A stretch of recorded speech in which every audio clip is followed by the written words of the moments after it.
Academic forum. Basically ये mathematics forum होगा और इसमें हम लोग मैथमेटिक्स की ही बात डिस्कस करेंगे। आज मैं आपके लिए लेके आया हूँ 20 most expected questions from coordinate geometry for class 10 specially. For class 10th 20 most expected questions in coordinate geometry. इसमें हम लोग MCQs भी देखेंगे और जो 3 मार्क क्वेश्चन 4 मार्क क्वेश्चंस होते हैं वो भी देखेंगे, और हम लोग ट्रिक्स समझेंगे MCQ में। जहाँ जहाँ ट्रिक्स की ज़रूरत होगी और जहाँ जहाँ हमको कॉन्सेप्ट टच करने की ज़रूरत होगी वहाँ पे कॉन्सेप्ट भी टच किया जाएगा।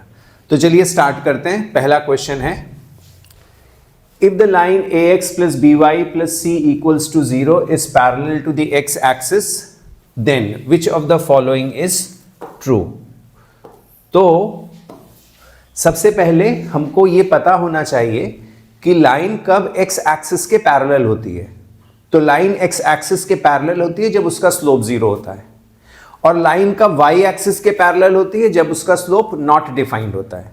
तो हम जनरली क्या करते हैं कि जब कभी भी इस तरह की लाइन आती है तो हम लोग उसको y = mx + c के फॉर्म में रिड्यूस करेंगे और फिर स्लोप को 0 करेंगे।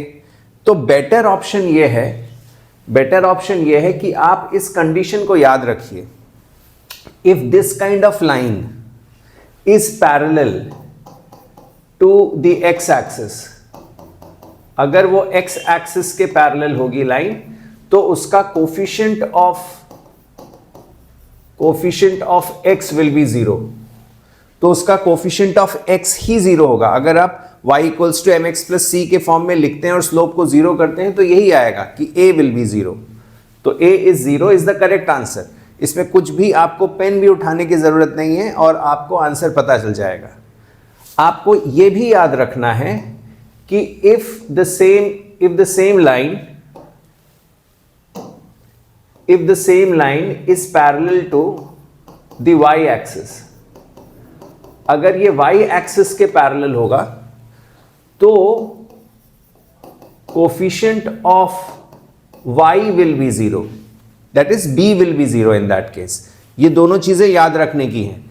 इस तरह की लाइन है, x एक्सिस के पैरेलल है तो x का ही कोफिशिएंट 0, y एक्सिस के पैरेलल है तो y का ही कोफिशिएंट 0। यहां पे एक ऑप्शन C भी 0 दे रखा है। a = 1 तो इसमें फिट नहीं बैठ रहा है, लेकिन C = 0 भी हो सकता है। उसकी कंडीशन क्या है? उसकी कंडीशन है कि अगर ये लाइन ओरिजिन से पास होके जाए, if this line passes through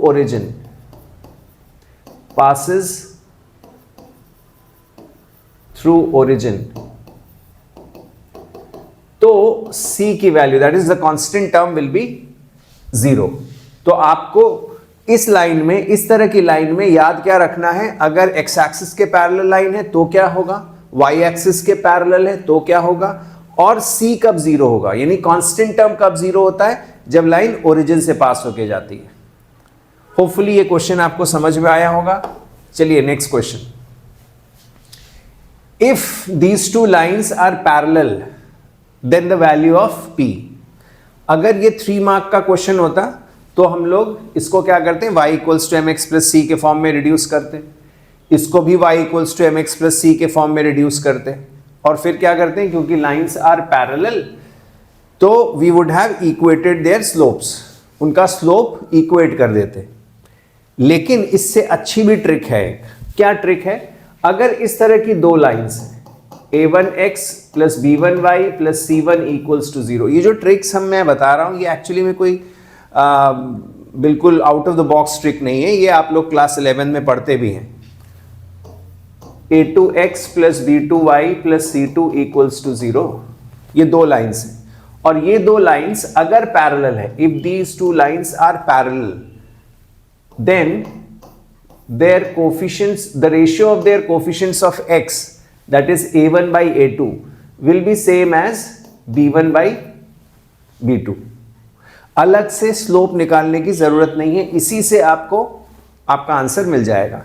तो यहां पे देखिए x का कोफिशिएंट है 3, यहां पे x का कोफिशिएंट है p, यहां पे y का कोफिशिएंट है -5, यहां पे y का कोफिशिएंट है 4।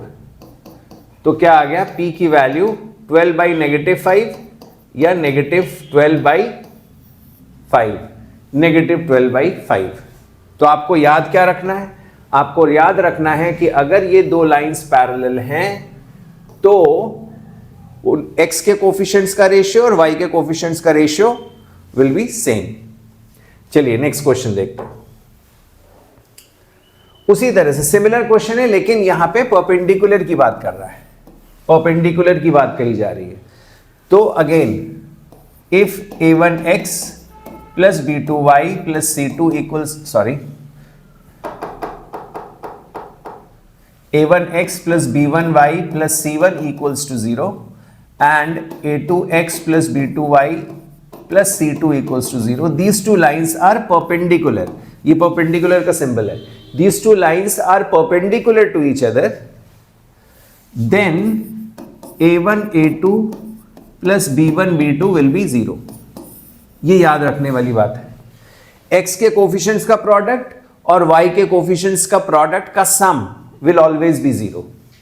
हम लोग क्या करते हैं 3 मार्क वाले क्वेश्चन में, क्या करेंगे कि y equals to mx plus c, इसको रिड्यूस करेंगे, इसको भी रिड्यूस करेंगे और उनके स्लोप्स का प्रोडक्ट -1 करेंगे। वो एक्चुअली वहीं से आया है, ये एंड रिजल्ट है। तो a1 a2, a1 वहां पे 2 है, x का कोफिशिएंट, यहां पे x का कोफिशिएंट -p है, प्लस y का कोफिशिएंट 3 है, यहां पे y का कोफिशिएंट 4 है, equals to 0. So -2p is equal to -12 and therefore p is equal to 6. ठीक है, ये आपको कंडीशन याद रखनी है। चलिए नेक्स्ट क्वेश्चन की तरफ बढ़ते हैं। The equation of a line through p -5, 1 and parallel to the line joining these two is। अब सवाल उठता है कि इस तरह के क्वेश्चन में क्या ट्रिक लगाएं। इस तरह के क्वेश्चन में मोर और लेस हम लोग कॉन्सेप्ट के ऊपर डिपेंड करते हैं। तो कॉन्सेप्ट कहता है कि लाइन जो है वो इन दोनों पॉइंट्स को ज्वाइन करने वाली लाइन के पैरेलल है। Therefore what do, we find the slope of the line joining these 2 points. और जो रिक्वायर्ड लाइन होगी वो रिक्वायर्ड लाइन इस लाइन के पैरेलल है, तो उस लाइन का भी स्लोप इस लाइन के इक्वल हो जाएगा। लेकिन कई बार, और फिर इवेंचुअली हम लोग क्या करेंगे, y minus y1 equals to mx minus x1, इससे हमें लाइन की इक्वेशन मिल जाएगी। लेकिन कई बार आप देखेंगे ये जो आपका रीडिंग टाइम होता है 15 मिनट्स का, उसमें आप जो है थोड़ा बहुत ये कर सकते हैं कि इस तरह के क्वेश्चन में जहां पे कहा जा रहा है कि ये लाइन जो है एक पॉइंट से पास होके जा रही है और उस लाइन की इक्वेशन आपको चाहिए, तो ऑब्वियस सी बात है अगर लाइन एक सर्टेन पॉइंट से पास होके जा रही है तो पॉइंट के कोऑर्डिनेट्स उस लाइन की इक्वेशन को सेटिस्फाई करेंगे।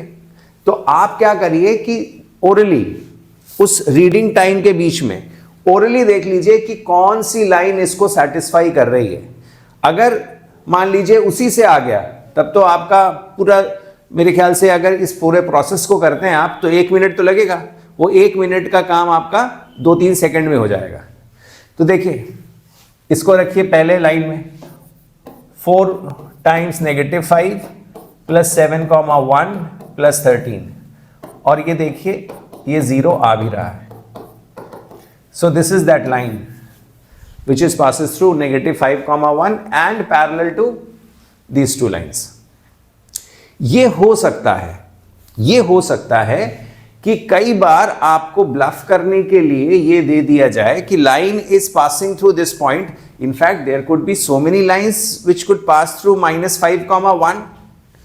तो ये हो सकता है, तो उसके लिए आप देख लीजिए कि लाइंस जो हैं वो सिमिलर हैं कि नहीं है। जैसे इसमें देखिए लाइंस बिल्कुल सिमिलर दिख रही हैं, 4x + 7y, 4x + 7y, 4x - 7y, 4x - 7y। थोड़ा सा स्लोप का एक आइडिया अगर लग जाएगा आपको तो ये आपको पता चल जाएगा कि इन्हीं में से लाइंस हैं। Lines are absolutely different from each other. अगर ऐसा है, ये 4x + 7y है और यहाँ पे 9x + 4y होता, ऐसा कुछ होता, तब आपको करने की ज़रूरत होती।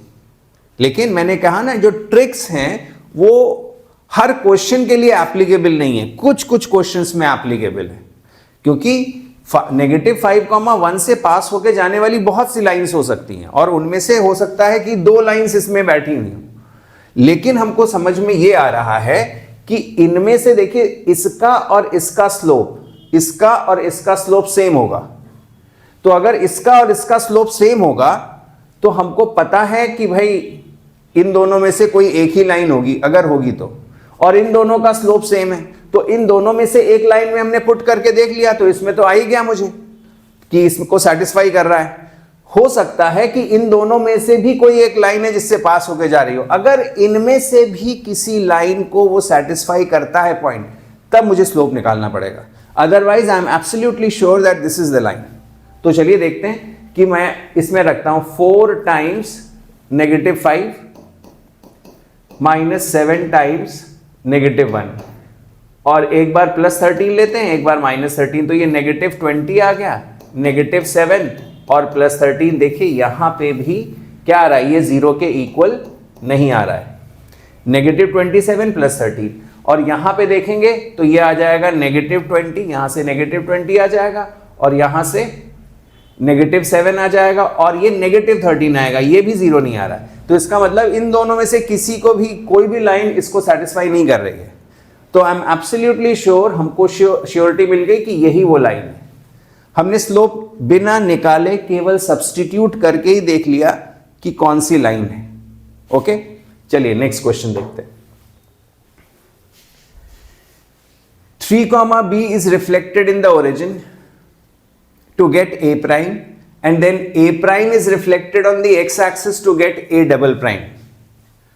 And if A double prime is invariant on the line y equals to 2, then A double prime is। यहां पे कोई ट्रिक नहीं लगेगी, यहां पे एक इंपॉर्टेंट कॉन्सेप्ट है जिसको कि हम लोग डिस्कस करेंगे, और वो कौन सा कॉन्सेप्ट है, इनवेरिएंट पॉइंट का। तो ये इनवेरिएंट पॉइंट क्या होते हैं?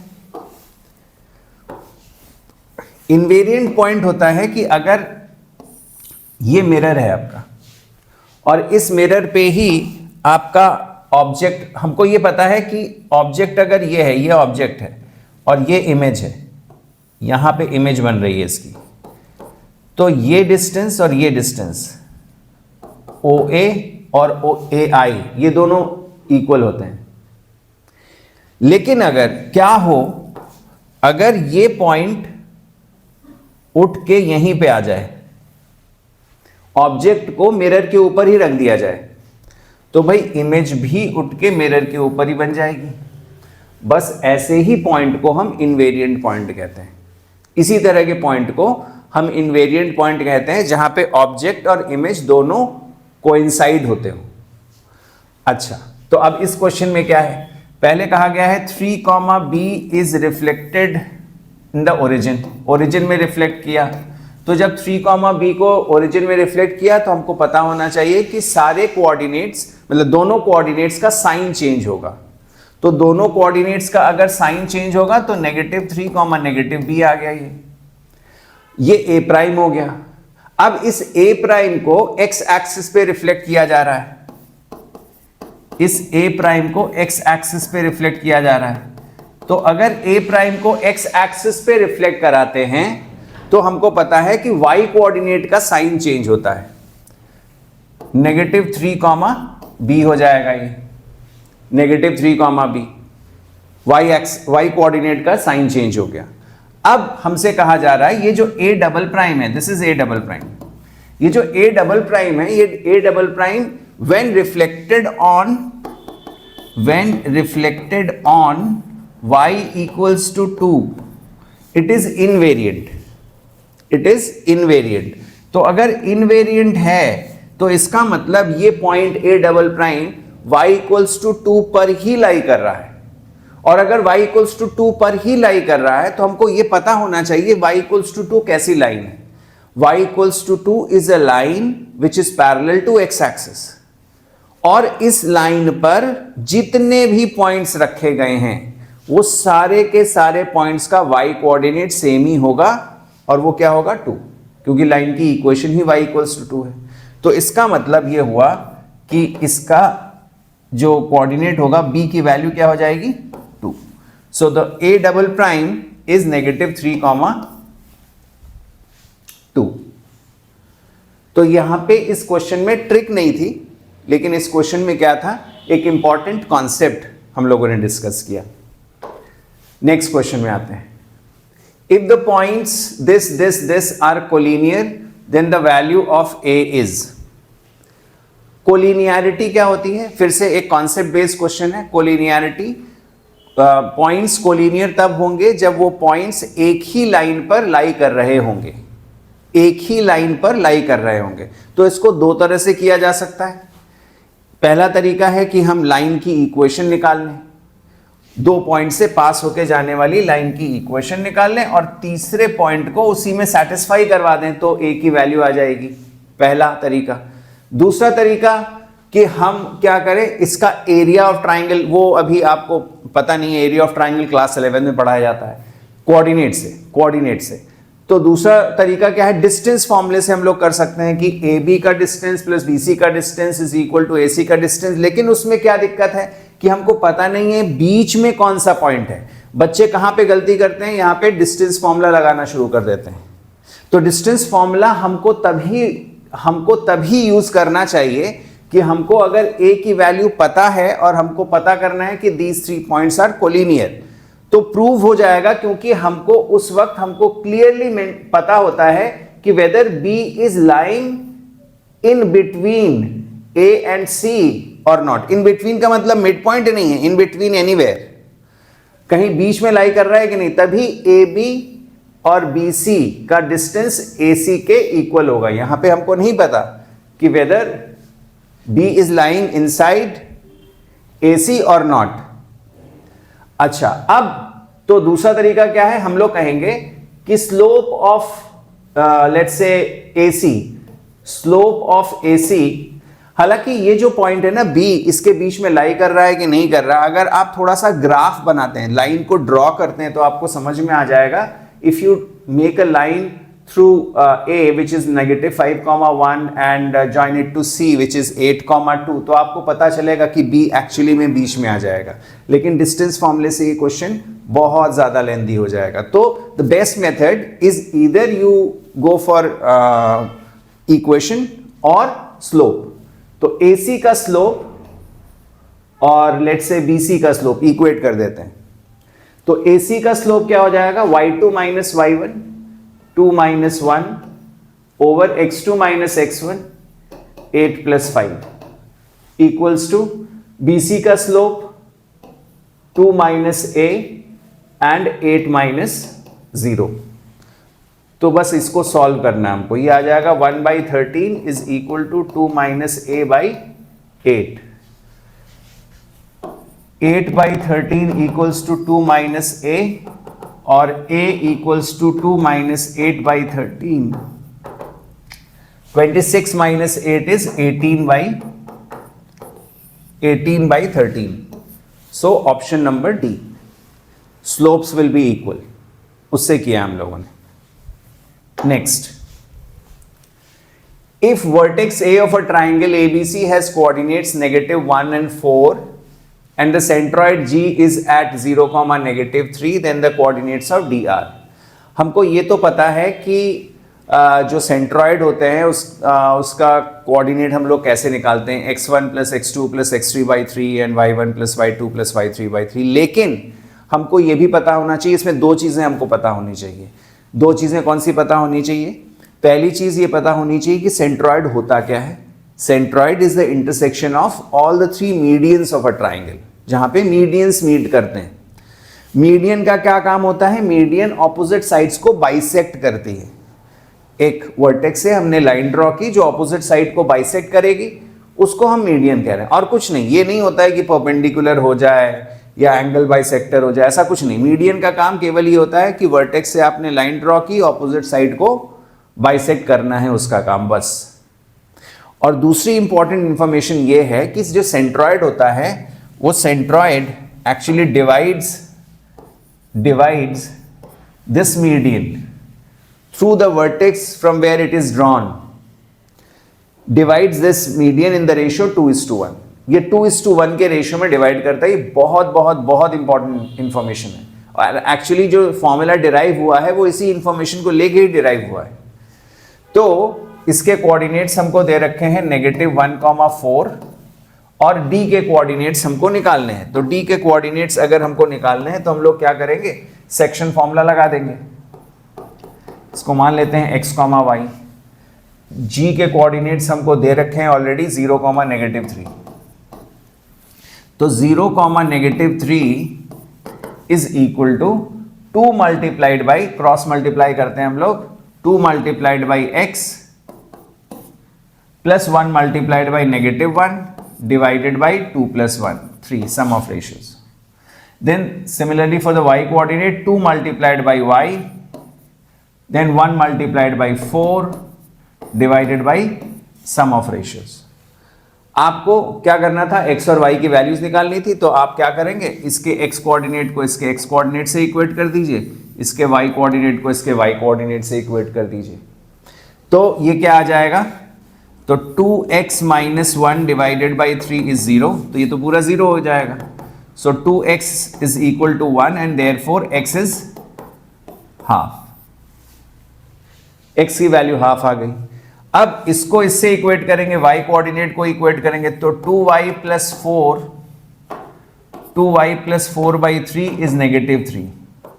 सो 2y इक्वल्स टू, ये आ जाएगा -9, और -9 के बाद ये 4 उधर जाएगा तो -13 आ जाएगा। सो y इक्वल्स टू -13/2। तो सेक्शन फॉर्मूला तो आपको पता होगा, लेकिन यहाँ पे जो इंपॉर्टेंट इंफॉर्मेशन हम लोगों ने डिस्कस की है वो ये है कि the centroid divides the median in the ratio 2:1। तो ½ -13/2, ऑप्शन नंबर सी। होपफुली यहां तक आपको समझ में आया होगा। Next question, equation of a straight line parallel to this and passing through the origin. बहुत इंपॉर्टेंट क्वेश्चन है, इंपॉर्टेंट इन द सेंस कि इस क्वेश्चन को आप कुछ भी पेन उठाए बगैर आप स्ट्रेट अवे कर देंगे। आपको बस ये पता होना चाहिए, दो चीजें पता होनी चाहिए इसमें। पहली चीज आपको पता होनी चाहिए कि कोई भी लाइन दूसरी लाइन के पैरेलल है तो उसका स्लोप सेम होगा, लेकिन ये तो जनरली बच्चों को पता ही होता है। लेकिन मैं जो कह रहा हूं वो ये कह रहा हूं कि कोई भी लाइन जैसे इस फॉर्म में दे रखी है, ax plus by plus c equals to 0 के फॉर्म में दे रखी है, इसके पैरेलल कोई भी लाइन जो होगी उसका x और y का कोफिशिएंट सेम होगा अगर पैरेलल है तो। क्यों?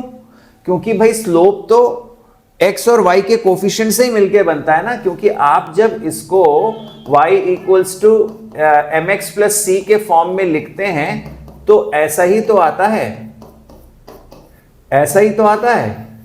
तो x और y के कोफिशिएंट से ही मिलके बन रहा है वो स्लोप। तो जब इसका स्लोप और इसका स्लोप अगर सेम होना है तो इन दोनों के x और y का कोफिशिएंट भी सेम होना है, ये ध्यान रखिए। तो अब लैम्डा क्या है, lambda could be any constant, क्योंकि हमने कहा इसके पैरेलल, क्योंकि एक लाइन के पैरेलल सैकड़ों बहुत सारे लाइंस हो सकती हैं।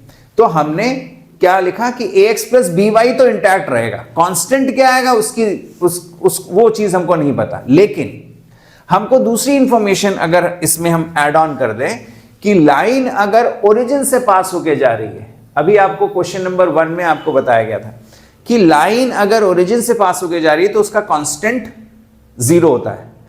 तो ये कोई भी लाइन हो, क्योंकि ये ओरिजिन से पास होके जा रही है, तो ये जो कांस्टेंट होगा ये कांस्टेंट क्या हो जाएगा, 0 हो जाएगा। तो बेसिकली इसके पैरेलल किसी भी लाइन की इक्वेशन ax प्लस by के ही फॉर्म में होगी।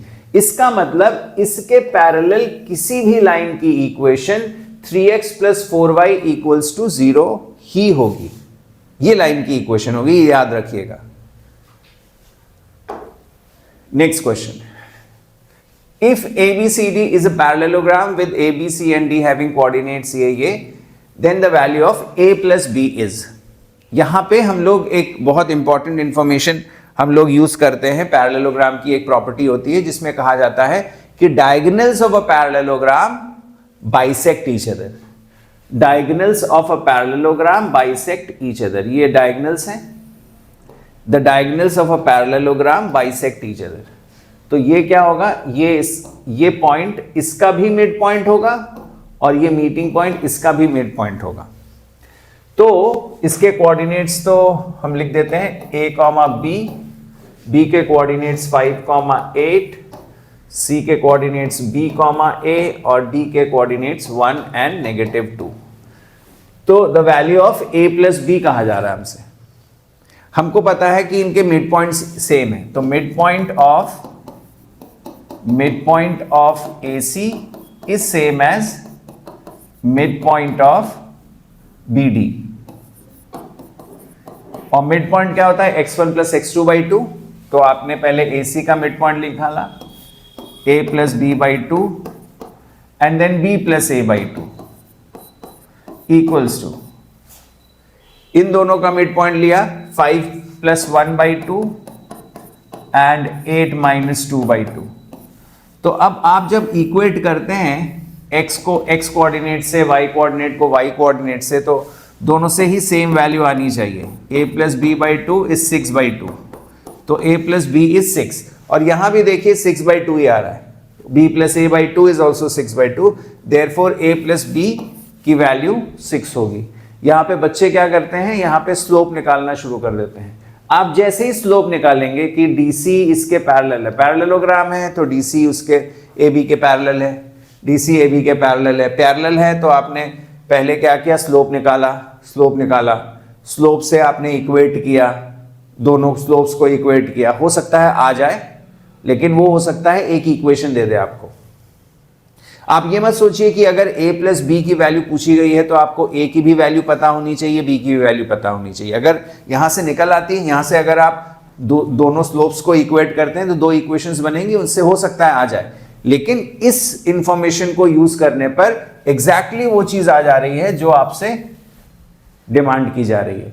तो इस इंफॉर्मेशन को बिल्कुल फीड कर लीजिए दिमाग में कि पैरेललोग्राम में ये प्रॉपर्टी होती ही है। पैरेललोग्राम अगर मैं कह रहा हूं तो ये पैरेललोग्राम में की ये जो प्रॉपर्टी है न केवल इस पैरेललोग्राम में एप्लीकेबल है, बल्कि वो स्क्वायर में भी एप्लीकेबल है, रोम्बस में भी एप्लीकेबल है, रेक्टेंगल में भी एप्लीकेबल है। तो ये ध्यान रखिएगा। Next question, if the line 3x plus 4y equals to 12 intersects the y-axis at P, then the equation of the line passing through P and parallel to x-axis is। इसमें हमें concept use करना पड़ेगा। अगर हम कह रहे हैं कि ये एक कोऑर्डिनेट एक्सिस हम लोगों ने बना लिया और इसमें 3x plus 4y equals to 12 एक लाइन है। मान लेते हैं हम ये इस तरह की लाइन है कुछ, 3x plus 4y equals to 12। वो y एक्सिस को कहीं पे इंटरसेक्ट कर रही है, यहां पे इंटरसेक्ट कर रही है। तो आपको क्या कहना है, then the equation of a line passing through P and parallel to x axis. इसका मतलब आपको एक लाइन ऐसी बनानी है जो कि इस पॉइंट से पास होके जाए और x एक्सिस के पैरेलल हो। तो आपको यहां पे फिर से दो चीजों की जरूरत है। पहली चीज यह है कि आपको यह पता होना चाहिए कि कोई लाइन अगर x एक्सिस या y एक्सिस को कहीं पे अगर इंटरसेक्ट कर रही है तो वहां पे कोऑर्डिनेट्स कैसे निकालते हैं। तो आपको यह ध्यान होना चाहिए कि जहां पर भी लाइन y एक्सिस को इंटरसेक्ट करेगी, वहां पर x कोऑर्डिनेट 0 होगा, y एक्सिस पे x कोऑर्डिनेट 0 होगा, x एक्सिस पे y कोऑर्डिनेट 0 होगा। तो इस लाइन में ये जो लाइन की इक्वेशन है 3x plus 4y equals to 12, इसमें मैं क्या करूंगा, एक बार x को 0 रख दूंगा। जैसे ही x को 0 रखूंगा 4y की वैल्यू 12 तो y की वैल्यू 3 आ जाएगी। तो ये पॉइंट क्या हो गया 0,3। हमको इस पॉइंट की जरूरत नहीं है क्योंकि जो रिक्वायर्ड लाइन है वो इस पॉइंट से पास होके जा रही है।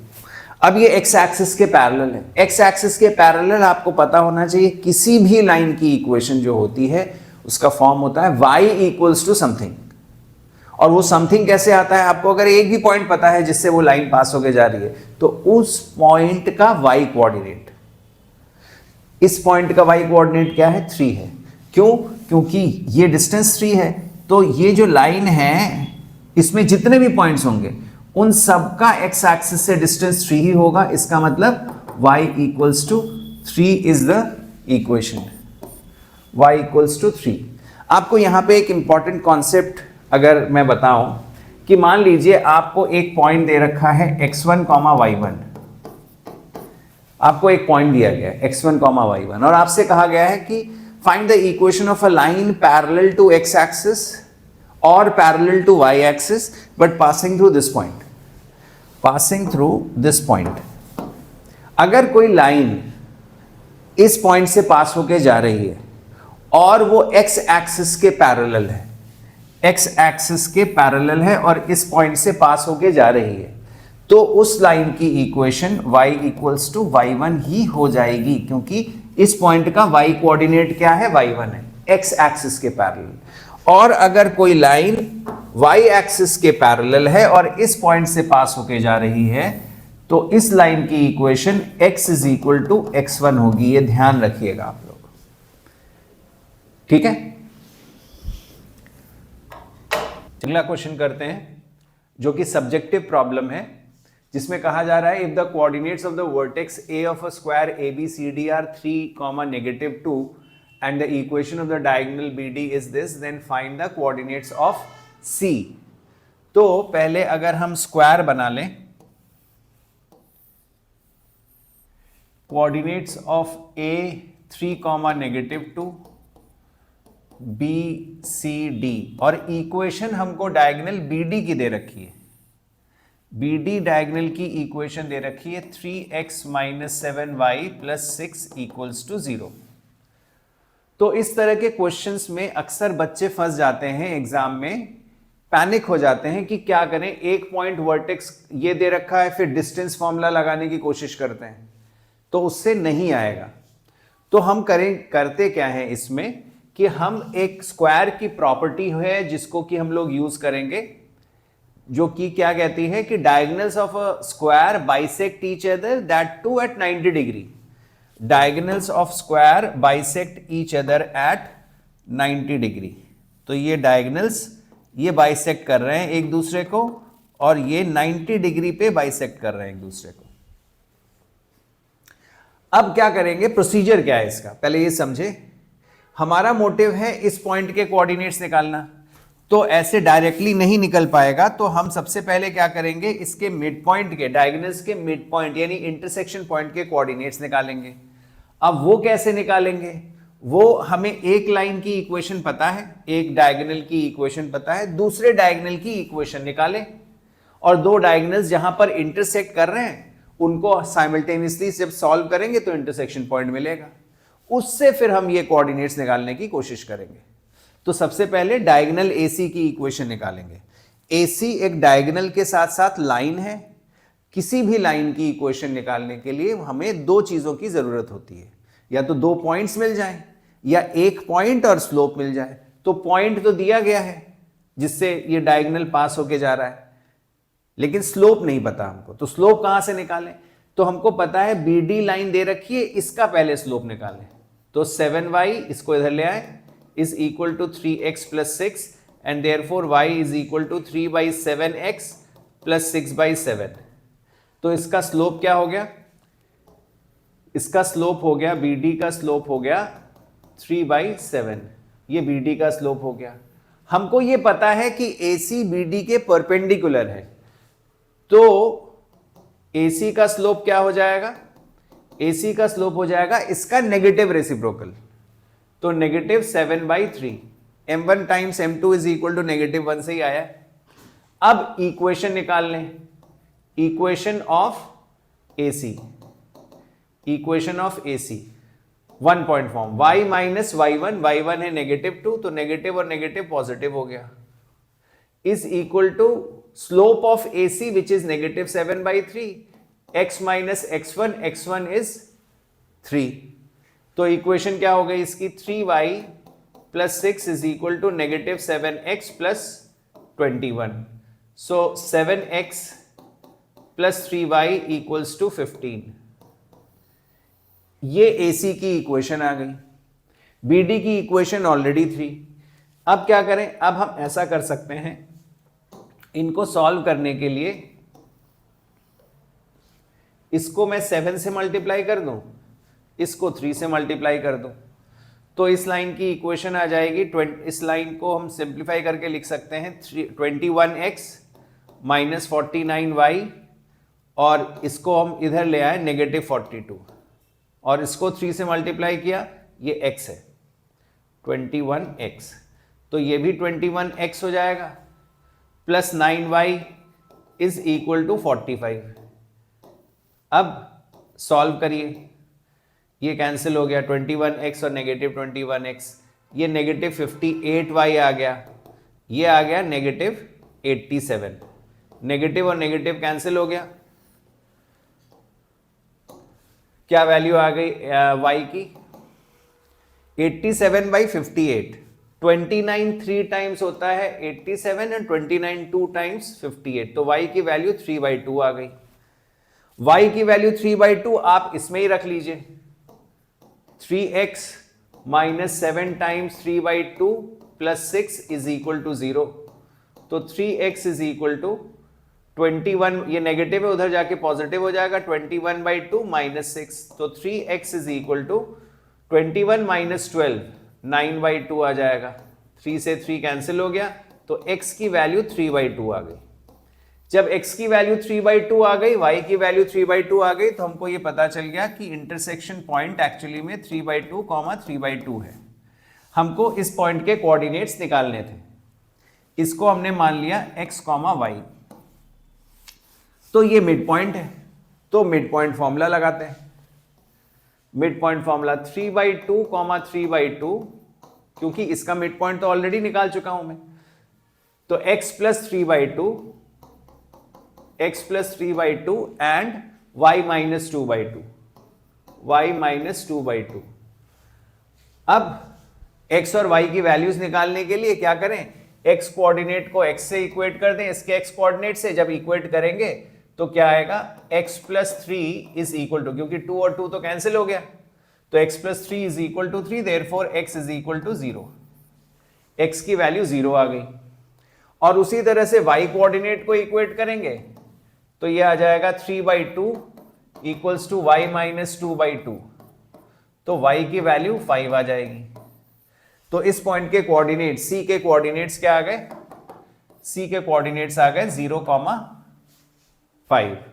तो यहां पे हम लोगों ने कौन से कॉन्सेप्ट को यूज किया कि diagonals of a square bisect each other, that to at 90 degree. जब कभी भी एक वर्टेक्स स्क्वायर का दिया गया हो, एक डायगोनल दिया गया हो और दूसरा वर्टेक्स निकालना हो, तो यही कॉन्सेप्ट आप लोग यूज करेंगे। Find the equation of a line passes through -1,8 and sum of its intercepts on the coordinate axis is 5। तो कहा जा रहा है एक लाइन है जो -1,8 से पास होके जा रही है और वो sum of intercepts on the coordinate axis is 5 है। सम ऑफ इंटरसेप्ट्स का मतलब क्या हुआ, दो तरह के इंटरसेप्ट्स होते हैं, एक एक्स इंटरसेप्ट होता है, एक वाई इंटरसेप्ट होता है। वाई इंटरसेप्ट का मतलब क्या हुआ, वाई इंटरसेप्ट का मतलब हुआ जहां पर लाइन वाई एक्सिस को कट कर रही है, ओरिजिन से उतने डिस्टेंस को हम वाई इंटरसेप्ट कह रहे हैं। उसी तरह से लाइन जहां पर एक्स एक्सिस को क्रॉस करती है, तो ओरिजिन और उस पॉइंट तक के डिस्टेंस को जहां पर एक्स एक्सिस को क्रॉस कर रही है, उसको हम एक्स इंटरसेप्ट कहते हैं। तो उन्हीं एक्स और वाई इंटरसेप्ट्स का सम दे रखा है 5 यूनिट्स। तो हमको क्या पता है, हमको ये पता है कि एक लाइन की इक्वेशन जो इससे पास होके जाए, उसकी इक्वेशन में क्या क्या चीजें चाहिए। हमको उस पॉइंट चाहिए और स्लोप चाहिए। स्लोप मिसिंग है, तो हम लोग क्या कर सकते हैं, हम लोग कह सकते हैं चलो मान लेते हैं कि let the slope of that line be, let the slope be m। Slope m है, तो लाइन की इक्वेशन क्या हो जाएगी, y minus 8 is equal to m times x minus, और वो भी नेगेटिव है तो +1। ये लाइन की इक्वेशन हो गई। इसको अभी सिंप्लीफाई करते हैं, लेकिन हम देखना चाहते हैं हमें चाहिए क्या, हमें सम ऑफ इंटरसेप्ट्स चाहिए। तो सम ऑफ इंटरसेप्ट्स के लिए x इंटरसेप्ट और y इंटरसेप्ट चाहिए। तो x इंटरसेप्ट का मतलब क्या हुआ, x इंटरसेप्ट का मतलब हुआ वो पॉइंट जहां पर लाइन x एक्सिस को क्रॉस करती है। तो जहां कहीं भी x एक्सिस को क्रॉस करेगी लाइन, वहां पे y कोऑर्डिनेट 0 हो जाएगा। तो हम क्या करें, एक्स इंटरसेप्ट निकालने के लिए y को 0 कर देंगे इसी लाइन में। तो y को 0 करने पर क्या आ गया, mx प्लस m। तो mx is equal to -8 -m, so x is equal to -8, negative common ले लीजिए, -8 plus m divided by m। ये हमारा x इंटरसेप्ट हो गया।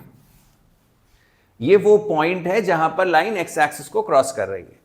y इंटरसेप्ट के लिए क्या करेंगे, x को 0 करेंगे। तो जब हमने x को 0 किया यहां पे, तो क्या आया, y minus 8 is equal to, ये x 0 हो गया। जब ये x 0 हो गया तो ये क्या वैल्यू बची, m। तो y equals to m plus 8, ये y equals to m plus 8, ये y इंटरसेप्ट हो गया। अब क्वेश्चन के हिसाब से इसमें कहा जा रहा है कि सम ऑफ इंटरसेप्ट्स जो है वो 5 है। तो अगर सम ऑफ इंटरसेप्ट्स 5 है तो हम लोग क्या करेंगे, negative m plus 8 by m plus m plus 8 is equal to 5। यहां से m प्लस 8 आप कॉमन ले लीजिए। m प्लस 8 कॉमन लेने पर negative 1 by m plus 1 is equal to 5, ये आ गया हमारे पास। तो m प्लस 8 और ये आ जाएगा m माइनस 1 डिवाइडेड बाई, ये m इधर मल्टीप्लाई हुआ, m minus 1 divided by m, इस m को मैं इधर क्रॉस मल्टीप्लाई कर दे रहा हूं।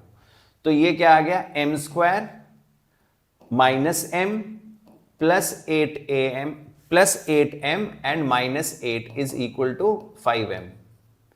सो m स्क्वायर यहां से आ गया 7m and minus 5m is plus 2m, minus 8 is equal to 0।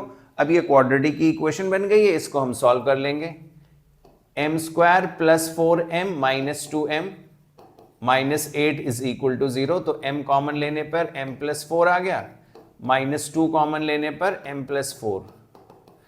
तो यहां पे क्या वैल्यू आ गई, m की वैल्यू या तो नेगेटिव 4 आ जाएगी, और m माइनस 2 जब 0 होगा तो m की वैल्यू 2 आ जाएगी।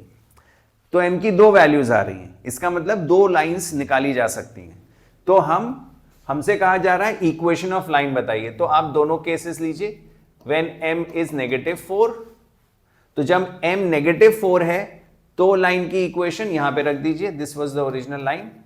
तो लाइन की इक्वेशन क्या हो जाएगी, my minus 8 is equal to -4x plus 1। इसको सिंप्लीफाई करके पहली लाइन की इक्वेशन मिल जाएगी। और व्हेन m इक्वल्स टू 2, तो y minus 8 is equal to 2 times x plus 1। इसको एक्सपैंड करेंगे तो दूसरी लाइन की इक्वेशन मिल जाएगी। ठीक है, आपको समझ में आ गया। दो डिफरेंट काइंड ऑफ क्वेश्चंस थे ये। उसमें स्क्वायर की प्रॉपर्टी को यूज किया था, इसमें इंटरसेप्ट्स की प्रॉपर्टी को यूज करके क्वेश्चन बनाया गया है।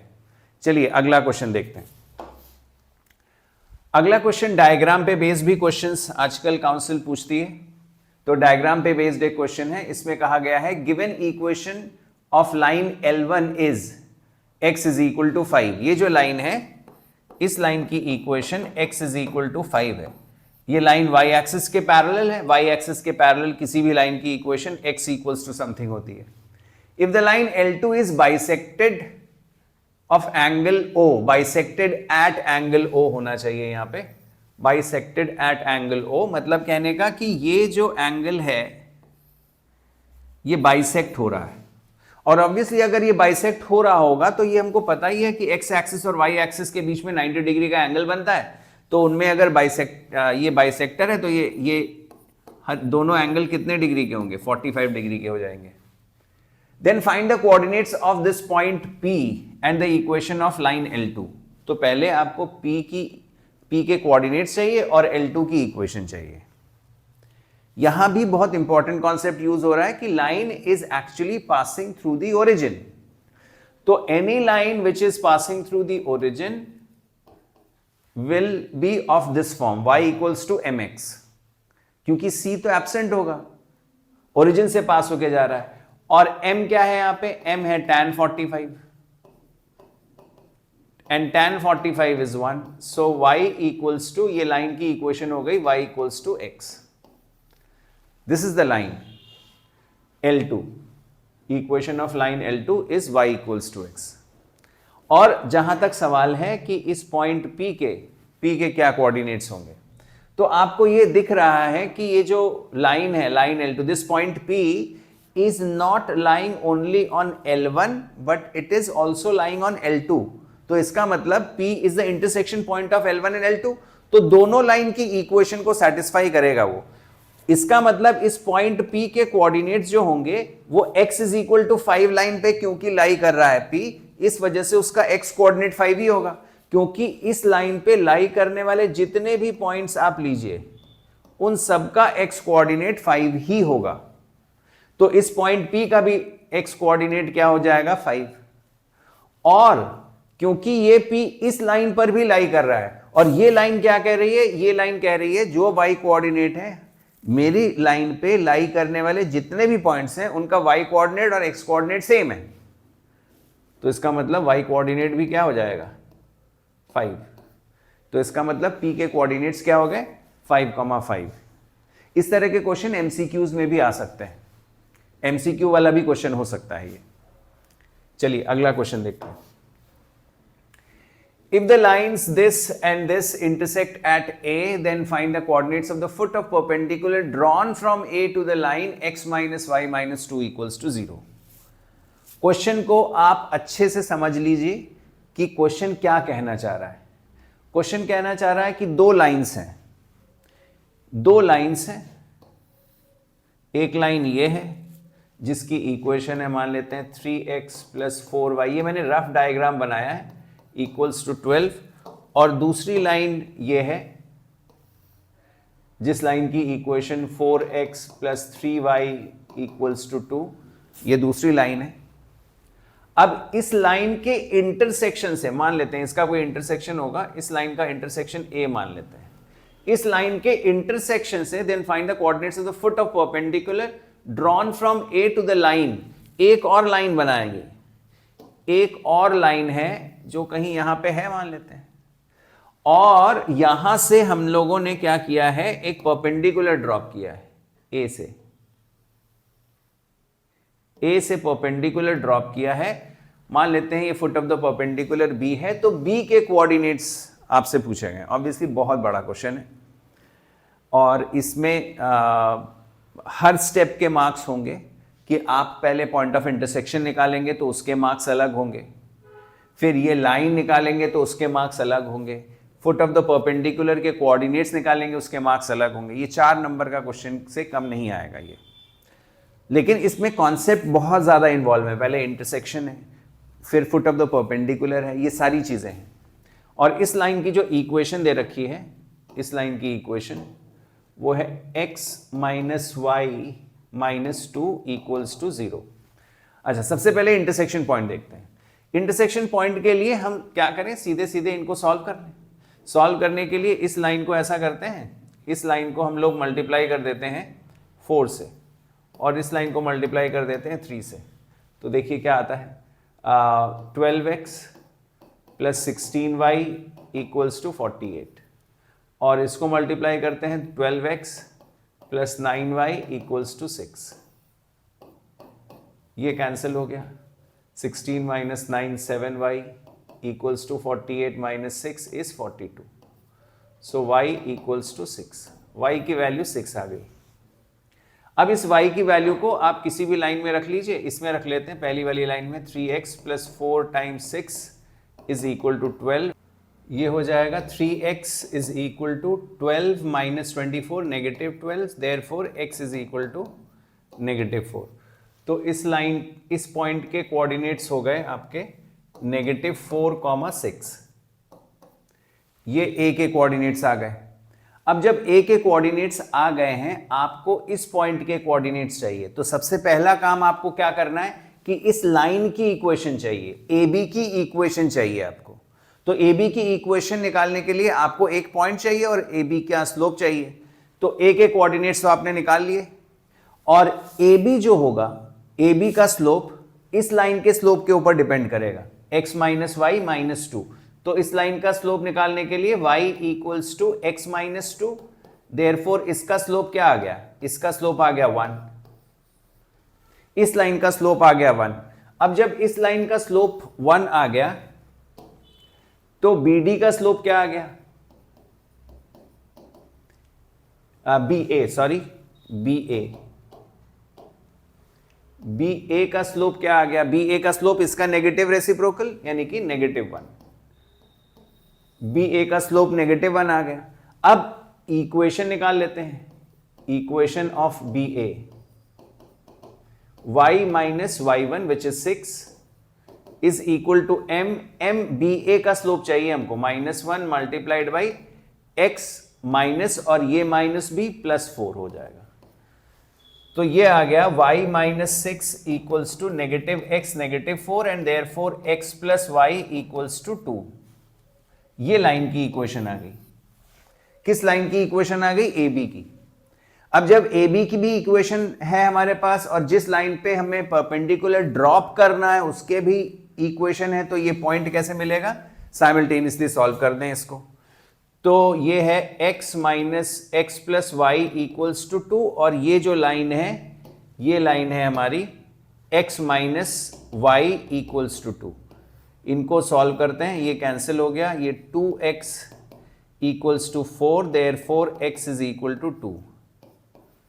तो x का कोऑर्डिनेट 2 आ गया, इसको इसी लाइन में रख देते हैं। x plus y equals to 2 में अगर रखा जाए तो 2 प्लस वाई इक्वल्स टू 2, तो y इज इक्वल टू 0। तो इसका मतलब उस पॉइंट के coordinates, the foot of the perpendicular क्या हो जाएगा, फुट ऑफ द परपेंडिकुलर हो जाएगा 2, 0। चलिए नेक्स्ट क्वेश्चन करते हैं। Next question, if ABC are the vertices of a triangle ABC, find the equation of। इस तरह के कई सारे क्वेश्चंस होते हैं, मतलब आपको ये तीनों क्वेश्चंस एक साथ नहीं दिए जाएंगे कि जिसमें आपको मीडियन की भी इक्वेशन निकालनी हो, ऑल्टीट्यूड की भी इक्वेशन निकालनी हो, परपेंडिकुलर बाइसेक्टर की भी इक्वेशन निकालनी हो, लेकिन मैंने ट्राई किया है कि हर तरह का क्वेश्चन इसमें कवर हो जाए। तो चलिए पहले ए पार्ट करते हैं इसका। इसमें कहा गया है कि एक ट्राइंगल है और इस ट्राइंगल के कोऑर्डिनेट्स आपको दे रखे हैं। इस ट्राइंगल के कोऑर्डिनेट्स दे रखे हैं आपको। कोऑर्डिनेट्स, ए के कोऑर्डिनेट्स हैं 2, -4, बी के कोऑर्डिनेट्स हैं 3, 3 और सी के कोऑर्डिनेट्स हैं -1, 4। ये दे रखा है आपको और आपसे कहा जा रहा है कि पहली चीज आप क्या करिए, median of the triangle through a बताइए। तो सबसे पहले मीडियन का काम क्या है ये पता होना चाहिए। मीडियन बस इतना काम करता है, किसी भी वर्टेक्स से हम अगर मीडियन को ड्रॉ करते हैं तो ऑपोजिट साइड को बाइसेक्ट करता है बस। वो ना परपेंडिकुलर होता है ना एंगल बाइसेक्ट करता है, कुछ और काम नहीं करता, ऑपोजिट साइड को बाइसेक्ट करता है। तो इसका मतलब D will be the mid point of BC। अब हमसे कहा गया है कि आप इस AD की इक्वेशन बताइए। तो AD की इक्वेशन के लिए हमें AD का स्लोप पता होना चाहिए। AD का स्लोप हमको दिया नहीं गया है और हम ये भी नहीं कह सकते कि AD BC के परपेंडिकुलर है। ये बहुत अच्छे से ध्यान रखिए कि the median will not be the perpendicular of the base. तो आपको क्या करना है कि D के कोऑर्डिनेट्स निकालने हैं। तो D के कोऑर्डिनेट्स क्या होंगे, mid point. D is the mid point of B and C। 3 - 1/2 and 4 + 3/2। तो D के कोऑर्डिनेट्स हो गए 2/2 विच इज 1 एंड 7/2। 1, 7/2। D के कोऑर्डिनेट्स 1, 7/2 हो गए। अब हम इक्वेशन निकाल सकते हैं AD की। पहले हम स्लोप निकालें। Slope of AD, slope of AD क्या हो जाएगा, स्लोप ऑफ AD 7/2 माइनस, और ये खुद भी नेगेटिव है तो +4 डिवाइडेड बाई 1 - 2। तो ये आ जाएगा आपका 8 + 7 15/2 डिवाइडेड बाई -1। तो -15/2 ये आ गई AD का स्लोप। जब AD का स्लोप आ गया तो हम इक्वेशन भी निकाल सकते हैं AD की। इक्वेशन ऑफ AD वही 1 पॉइंट फॉर्म, y - y1 इसी को ले लेते हैं, +4 हो जाएगा -15/2 x minus x1 which is 2। और फिर इसको सिंप्लीफाई कर लेंगे, क्रॉस मल्टीप्लाई करेंगे 2 को और सिंप्लीफाई कर लेंगे, ये मीडियन की इक्वेशन आ जाएगी, नॉट अ प्रॉब्लम। फिर सेकेंड पार्ट आपसे कह रहा है कि आप ऑल्टीट्यूड बताइए, आप जो है ऑल्टीट्यूड बताइए। तो ऑल्टीट्यूड की इक्वेशन के लिए क्या करें? ऑल्टीट्यूड की इक्वेशन के लिए हम यहां से एक परपेंडिकुलर ड्रॉप करते हैं, ये परपेंडिकुलर है, इसको हम P मान लेते हैं, ये foot of the perpendicular is P। तो अब आप ये मत सोचिएगा P will be the mid point, P will not be the mid point, और P के कोऑर्डिनेट्स हम निकाल भी नहीं सकते। तो हमको क्या चाहिए? हमको AP की इक्वेशन चाहिए। हमको पता है the altitude will always be perpendicular to the base. तो हम क्या करें? सबसे पहले बेस का स्लोप निकालें, स्लोप ऑफ BC, ये B पार्ट कर रहे हैं हम लोग, स्लोप ऑफ BC। तो slope of BC will be 3 - 4 divided by 3 minus, और वो खुद भी माइनस है, +1। 3 - 4 डिवाइडेड बाई 3 +1, तो ये हो गया -1/4। ये BC का स्लोप आ गया। अब जब BC का स्लोप आ गया यहां पे, तो उसके परपेंडिकुलर लाइन का भी स्लोप पता होना चाहिए, उसका नेगेटिव रेसिप्रोकल। तो इसका मतलब AP का स्लोप कितना हो जाएगा? AP का slope will be the negative reciprocal of -1/4 which is 4, इसका नेगेटिव रेसिप्रोकल। तो AP का स्लोप आ गया। जब स्लोप आ गया, पॉइंट भी पता है जिससे पास होके जा रही है लाइन, तो इक्वेशन हम निकाल ही सकते हैं। Equation of AP will be y - y1 is -4, तो पॉजिटिव हो जाएगा। Slope of AP is 4, x - x1 is 2। और फिर आप इसको ब्रैकेट ओपन करके सिंप्लीफाई कर लीजिए, that will be the equation of altitude through A। Sorry, altitude through B पूछा गया था, लेकिन मैंने ऑल्टीट्यूड थ्रू A निकाल लिया। बस कॉन्सेप्ट को समझना ज्यादा इंपॉर्टेंट है। ये भी आपको एक सीख मिलती है कि जब क्वेश्चंस पढ़िए तो आप ध्यान से पढ़िए कि कौन सा वर्टेक्स पूछा जा रहा है। मैंने गलती से वर्टेक्स A का ही ऑल्टीट्यूड, वर्टेक्स A के कॉरस्पॉन्डिंग ऑल्टीट्यूड निकाल लिया है। B के कॉरस्पॉन्डिंग ऑल्टीट्यूड निकालते तो भी ऐसा ही काम करते, AC का स्लोप निकालते, उसके परपेंडिकुलर लाइन का स्लोप निकालते और लाइन की इक्वेशन आ जाती। Next question, the perpendicular bisector, ये और इंपॉर्टेंट है। परपेंडिकुलर बाइसेक्टर, सबसे पहले तो आप ये सोचिए परपेंडिकुलर बाइसेक्टर का मतलब क्या हुआ। परपेंडिकुलर बाइसेक्टर का मतलब ना वो परपेंडिकुलर किसी वर्टेक्स से गिराया जा रहा है और ना वो बाइसेक्टर है तो मीडियन का काम कर रहा है। वो काम क्या कर रहा है?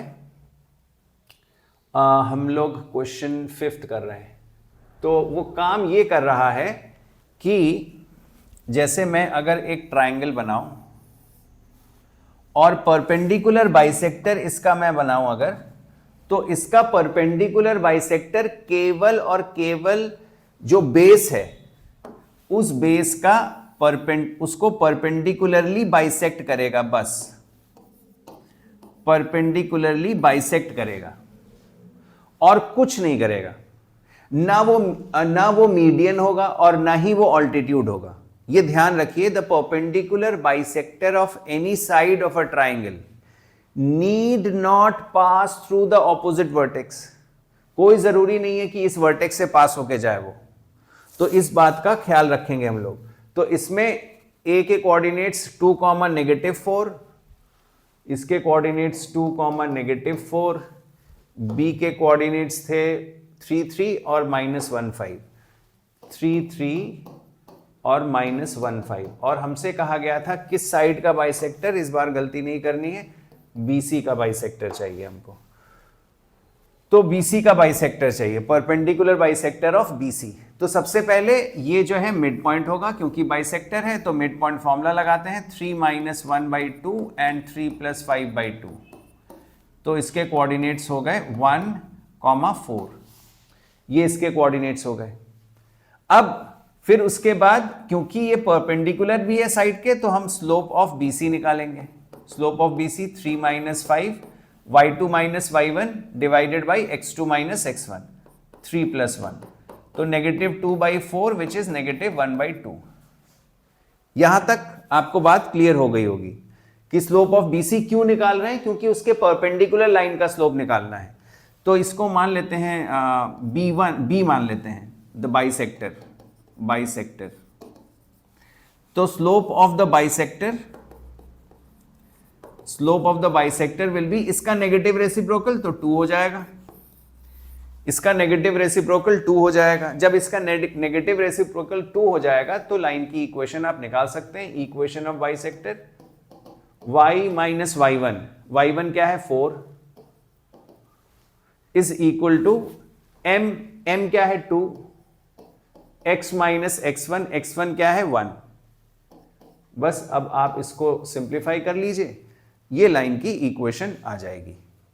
ठीक है, तो आपको समझ में आ गया। इंपॉर्टेंट चीज क्या थी कि the perpendicular bisector need not pass through the vertex of a triangle. चलिए अगला क्वेश्चन देखते हैं। अगला question, ABCD is a rhombus. ये देखा गया है कि अक्सर काउंसिल क्या करती है, रोम्बस, स्क्वायर, पैरेललोग्राम के ऊपर क्वेश्चंस पूछती हैं। तो इस वजह से हमने ट्राई किया है कि उसी के पैटर्न पे आपसे क्वेश्चन पूछा जाए। ABCD is a rhombus. The coordinates of A and C are this and this respectively. Find the equation of BD. तो आपसे कहा गया है कि एक ABCD एक rhombus है।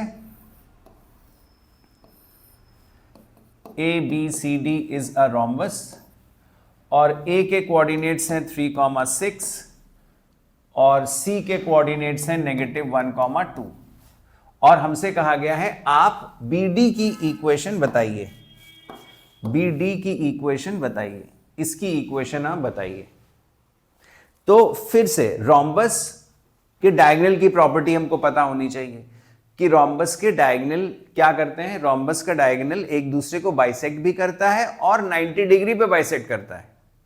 The diagonals may not be equal but they bisect each other. Square में क्या है, स्क्वायर में डायगोनल्स जो हैं एक दूसरे को बाइसेक्ट करते हैं, 90 डिग्री पर बाइसेक्ट करते हैं और वो इक्वल भी होते हैं, डायगोनल्स की लेंथ भी इक्वल होती है। यहां पे the length of the diagonals are not same, वो डिफरेंट लेंथ होती है रोम्बस में, लेकिन they bisect each other at 90 degree. They bisect each other at 90 degree. तो ये पार्ट इस पार्ट के बराबर। तो हमें BD की इक्वेशन चाहिए। तो BD की इक्वेशन चाहिए, उसके लिए हमें दो चीजें चाहिए, स्लोप और पॉइंट। जब कभी भी लाइन की इक्वेशन आए तो स्लोप और पॉइंट, इस पे कॉन्सेंट्रेट करिए। तो हमें BD का स्लोप कैसे मिलेगा, BD किस लाइन के ऊपर डिपेंडेंट है, AC के ऊपर। AC का स्लोप अगर मिलेगा तो BD का स्लोप मिल जाएगा। तो पहले स्लोप ऑफ AC निकालिए, y2 minus y1 divided by x2 minus x1, 2 minus 6 divided by -1 -3, ये आ गया -4 ओवर -4, तो इसका स्लोप आ गया 1।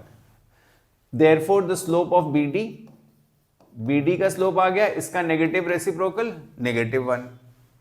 अब हमको ये भी पता होना चाहिए कि वो पॉइंट कौन सा निकाले हम, ना B निकाल सकते हैं ना D निकाल सकते हैं।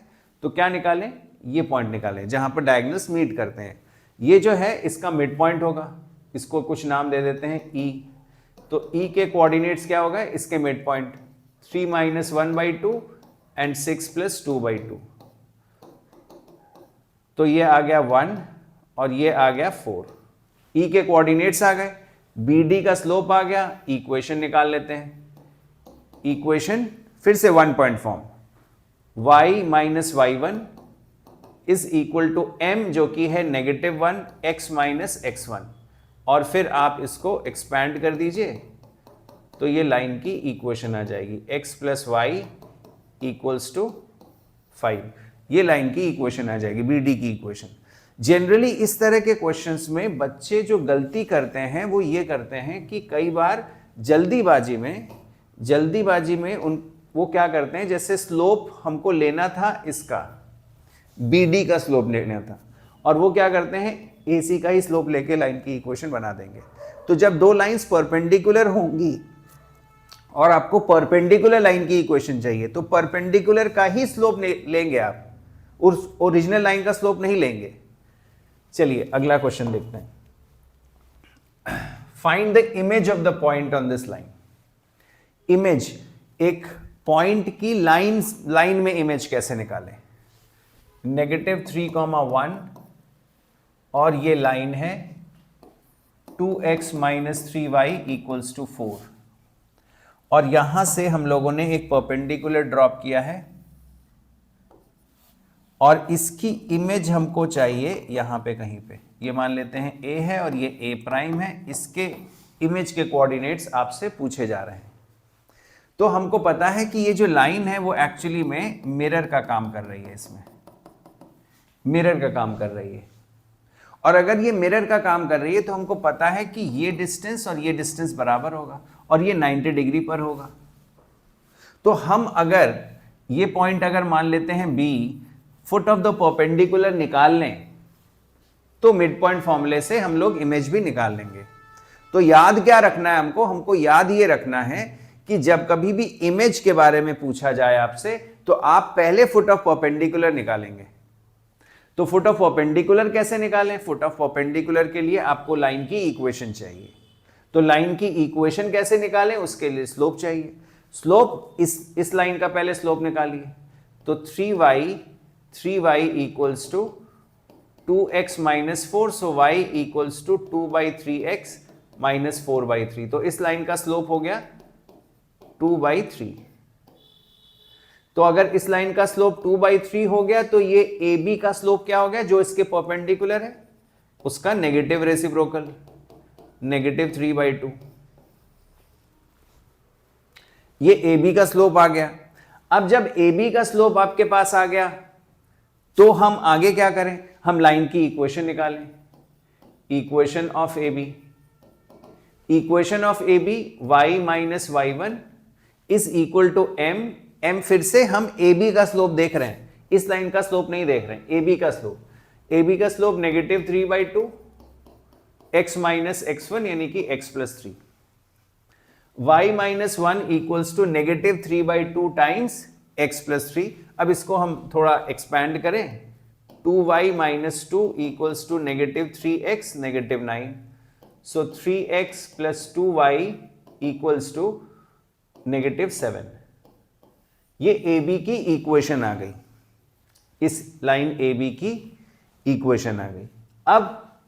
अब इस लाइन को, जो लाइन दी गई है, और इस लाइन को हम साइमल्टेनियसली सॉल्व करेंगे।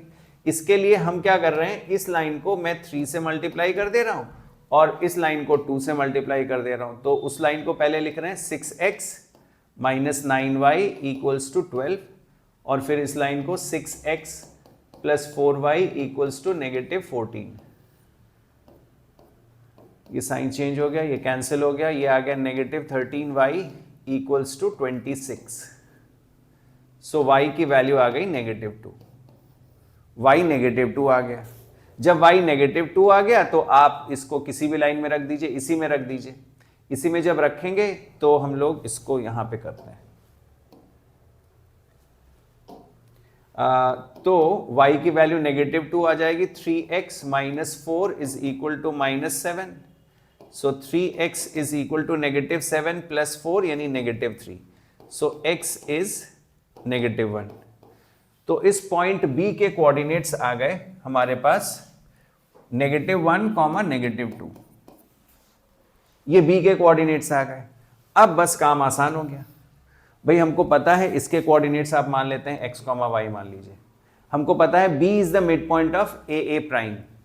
तो B which is -1, 2 -1, -2 is equal to क्या हो जाएगा, mid point formula x - 3/2 and y + 1/2।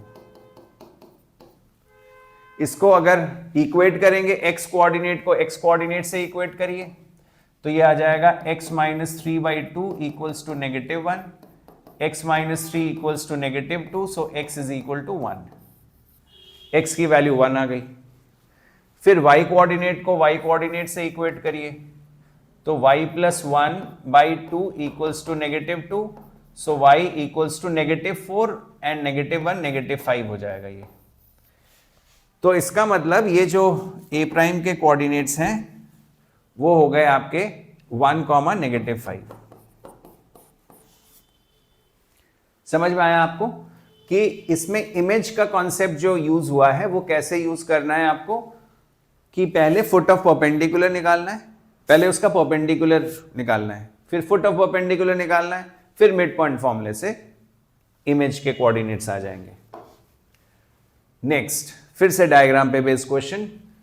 इसमें कहा जा रहा है a line A B meets x axis at A and y axis at B, point P 4,-1 divides A B in the ratio 1:2। इसमें एक इंपॉर्टेंट चीज आपको ध्यान देने वाली है, जो इसमें जो ये कहा जा रहा है आपसे कि point P divides A B in the ratio 1:2, A B in the ratio. तो कुछ बच्चे ये समझ नहीं पाते ये 1 है ये 2 है कि ये 1 है ये 2 है। तो जब कह रहा है ए बी को 1:2 के रेशियो में डिवाइड कर रहा है, इसका मतलब ए पी और पी बीच में बैठा है, तो इसका मतलब A P is to P B होगा 1:2, not B P is to P A. तो A P is to P B, ये 1 है, ये 1 पार्ट है, इज टू 2। तो आपसे कहा जा रहा है कि आप find the equation of the line through P and perpendicular to A B. तो आपको एक लाइन की इक्वेशन चाहिए, एक लाइन की इक्वेशन चाहिए जो P से पास होके जाए और AB के परपेंडिकुलर हो, कुछ ऐसा,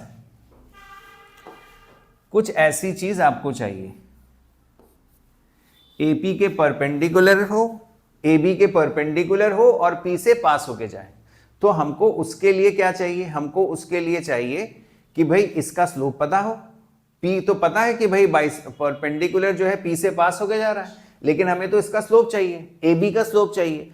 तो AB का स्लोप निकालने के लिए सबसे पहले आपको A और B के कोऑर्डिनेट्स चाहिए। कैसे यूज करेंगे हम, इसी से यूज करेंगे कि मान लेते हैं कि भाई इसका x कोऑर्डिनेट A है, y कोऑर्डिनेट तो 0 होगा, इसमें B का x कोऑर्डिनेट 0 होगा, y कोऑर्डिनेट मान लेते हैं b। अब आप कहेंगे सर ये तो नेगेटिव डायरेक्शन में, तो नेगेटिव b लिखिए। हम चाहे b लिखें, b की वैल्यू अपने आप नेगेटिव आ जाएगी। चलिए देखते हैं p के कोऑर्डिनेट्स क्या हैं, 4,-1, और इसी p के कोऑर्डिनेट्स को हम सेक्शन फॉर्मूले से भी निकाल सकते हैं। तो कैसे, 2 times a plus 1 multiplied by 0 divided by 3 and 2 times 0 which is 0 plus 1 multiplied by b divided by 3, sum of ratios. तो x कोऑर्डिनेट को इससे इक्वेट करिए तो 4 इक्वल्स टू 2a बाई 3 आ गया। तो a की वैल्यू, ये 2 से ये 2 कैंसिल हो गया, तो a की वैल्यू 6 आ गई। और b इसको इससे इक्वेट करेंगे तो -1 is equal to b by 3, therefore b की वैल्यू हो गई -3। तो देखिए b की वैल्यू नेगेटिव आ रही है, तो इस पॉइंट के कोऑर्डिनेट्स हो गए 0, -3 और इस पॉइंट के कोऑर्डिनेट्स हो गए 6, 0। ये आ गया। अब हम स्लोप निकाल लें AB का, स्लोप ऑफ AB। हम एक पॉइंट भी निकाल के काम चला सकते थे, लेकिन मैंने आपको ये दिखाना था, शो करना था कि ये वैल्यू अपने आप नेगेटिव आ जाती है। तो ये आ जाएगा 0 माइनस, और ये खुद भी माइनस है तो +3 y2 minus y1 divided by x2 minus x1, 6 minus 0, तो ये आ गया 3/6, दैट इज हाफ। ये स्लोप ऑफ AB आ गया। AB का स्लोप आ गया, तो जो लाइन है, लाइन का स्लोप क्या होगा, slope of the line, slope of the line क्या हो जाएगा, इसका नेगेटिव रेसिप्रोकल क्योंकि परपेंडिकुलर है तो -2 हो गया।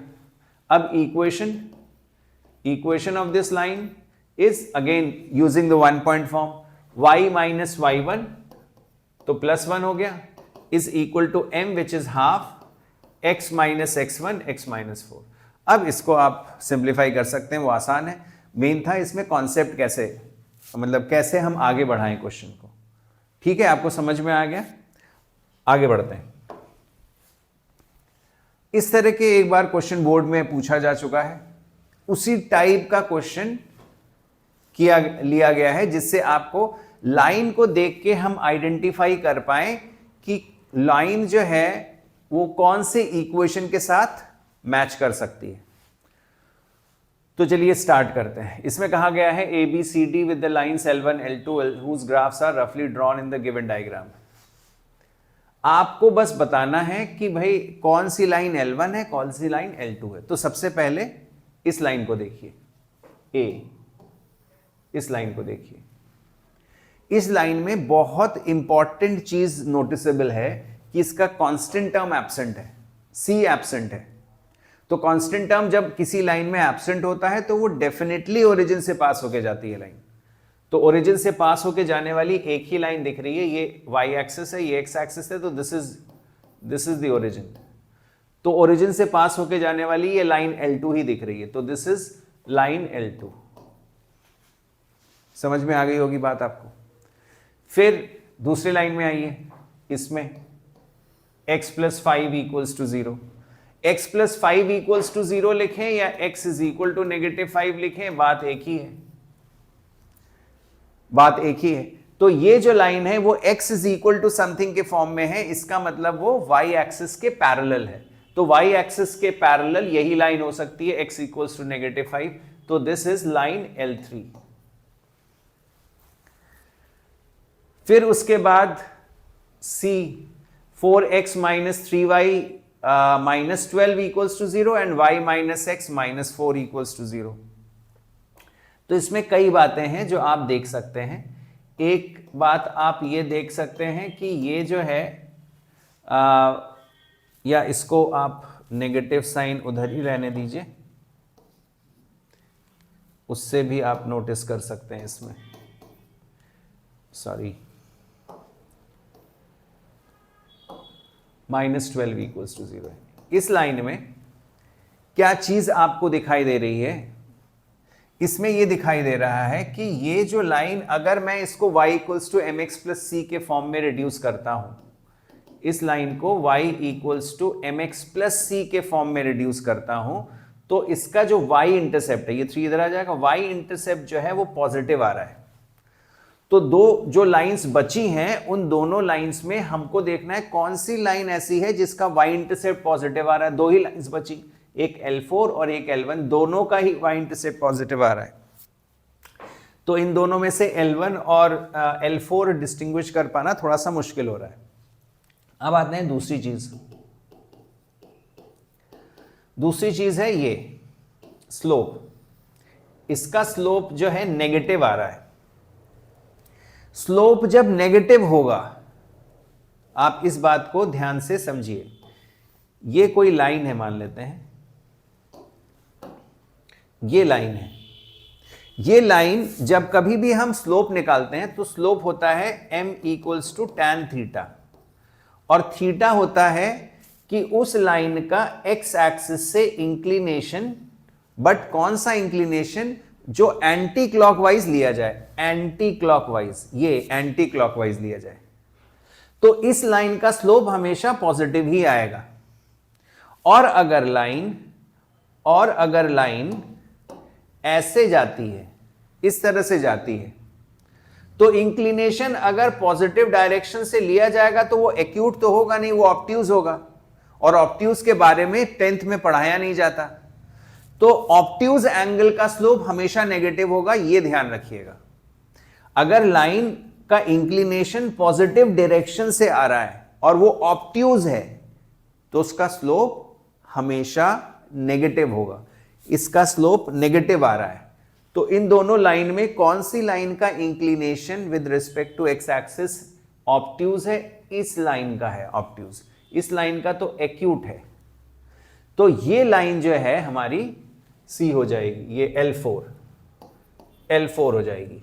और इसमें आप वेरीफाई कर सकते हैं, इसको आप देखेंगे y = x + 4, तो इसका स्लोप तो 1 ही हो गया।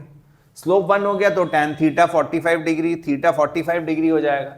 तो ये देखिए, ये एंगल एक्यूट आ रहा है। तो अगर स्लोप नेगेटिव है किसी लाइन का, तो इसका मतलब उसका inclination with respect to positive x axis हमेशा ऑब्ट्यूज होगा, ये ध्यान रखिए। ये लास्ट क्वेश्चन है कोऑर्डिनेट ज्योमेट्री का। होपफुली आपको जितनी चीजें बताई गई हैं वो समझ में आया होगा। क्वेश्चन इस तरह से लिए गए थे जिससे आपको कॉन्सेप्ट और ट्रिक दोनों समझ में आ जाए कि कब कॉन्सेप्ट लगाना है, कब ट्रिक लगाना है। और ये लास्ट क्वेश्चन भी आपका डायग्राम पे बेस्ड है, जिससे कि फिर से देखिए पैरेललोग्राम है, लेकिन इसमें एक और कॉन्सेप्ट इन्वॉल्व है, देखते हैं। The following figure shows a parallelogram ABCD whose side AB is parallel to the x-axis if angle A is 30 degree and vertex C is 7,5. Find the equations of BC and CD. आप इस question को थोड़ा सा video pause करके देख सकते हैं। पहले BC की इक्वेशन, BC की इक्वेशन निकालने के लिए आपको पॉइंट चाहिए, स्लोप चाहिए। तो जब पॉइंट चाहिए और स्लोप चाहिए तो आप ऐसा करें, सबसे पहले तो इस लाइन का स्लोप निकालने की कोशिश करें। तो स्लोप निकालने के लिए इंक्लिनेशन पता होना चाहिए। तो आपको थोड़ा सा ये देखना पड़ेगा, अगर इसी लाइन को मैं एक्सटेंड करता हूं तो ये अगर 30 डिग्री है तो ये भी 30 डिग्री हो जाएगा, और ये अगर 30 डिग्री है तो इसका मतलब ये हुआ, आप ऐसे भी सोच सकते हैं कि इस लाइन को, भाई लाइन सेगमेंट है तो उसको आगे बढ़ाने पर उसका भी तो positive direction of x axis से इंक्लिनेशन सेम ही होगा, 30 डिग्री ही होगा। तो इसका जो स्लोप होगा, स्लोप ऑफ BC, वो क्या आ जाएगा, tan 30 degree. tan 30 degree is 1/√3। तो लाइन की इक्वेशन क्या हो जाएगी, equation of BC y-5 equals to 1/√3 x - 7। अब आप इसको सिंप्लीफाई कर लीजिए, √3y - 5√3 equals to x - 7 equals to x - 7। 7 को उधर ले जाइए, √3y या 5√3 को इधर ले आइए, x + 5√3 - 7। ये लाइन की इक्वेशन हो गई, किसकी, BC की इक्वेशन हो गई। क्या कॉन्सेप्ट यूज किया, उस लाइन को एक्सटेंड करने पर ये एंगल भी 30 डिग्री होगा, क्योंकि पैरेललोग्राम है, तो पैरेललोग्राम में ये एंगल और कॉरस्पॉन्डिंग एंगल्स होंगे, और ये 30 डिग्री है तो इस लाइन को आगे बढ़ाएंगे तो उसका भी इंक्लिनेशन 30 डिग्री ही आएगा, BC का इंक्लिनेशन एक्स एक्सिस से। आपको BC की इक्वेशन चाहिए थी, आपको CD की इक्वेशन चाहिए। अब CD की इक्वेशन तो आसान है, इक्वेशन ऑफ CD। क्यों आसान है, क्योंकि ये जो लाइन है AB, कहा जा रहा है whose side AB is parallel to the x axis। ये AB x axis के पैरेलल है, और ये पैरेललोग्राम है तो CD भी या DC भी x axis के पैरेलल होगी। तो x axis का स्लोप क्या होता है, x axis का स्लोप 0 होता है, तो उसके पैरेलल लाइन का भी स्लोप 0 होगा। तो उसके पैरेलल लाइन का स्लोप 0 होगा, और वो लाइन 7,5 से पास होके जा रही है। तो y - 5 is equal to m which is 0, x - 7 ये पूरा ही 0 हो गया, y - 5 equals to 0। This is the equation of CD।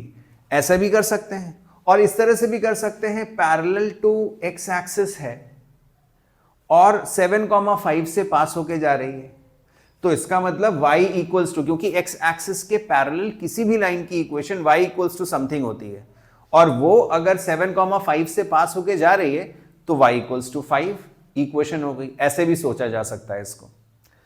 तो ये थे क्वेश्चंस, 10 क्वेश्चंस MCQ के और 10 क्वेश्चंस सब्जेक्टिव कोऑर्डिनेट ज्योमेट्री से। हमारा जो नेक्स्ट मैं वीडियो लेके आ रहा हूं वो है ट्रिग्नोमेट्री के ऊपर। So stay tuned for the next video. Thank you.